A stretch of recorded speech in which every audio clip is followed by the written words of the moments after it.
supine lying, prone on elbow, and side lying position.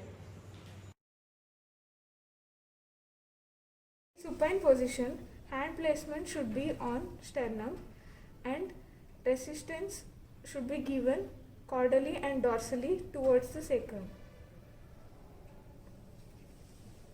Another technique in supine position is placing the hand on lower ribs with the fingers pointing along the line of the ribs. Then the pressure should be applied caudally and medially. Another technique in prone lying position is placing the hands along the line of the ribs on either side, and the pressure should be applied in the caudal direction.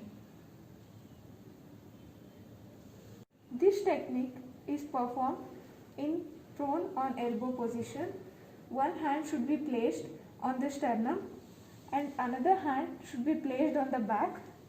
The counter pressure should be applied by the hand placed on the back side, and the pressure should be applied on the sternum caudally and distally towards the sacrum.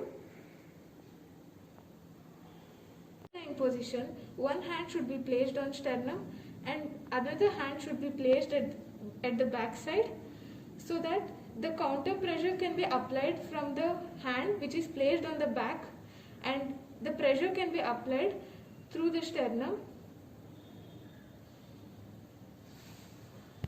Another technique in side lying position is placing the hands on the lower ribs, and the direction of pressure should be in the caudal direction.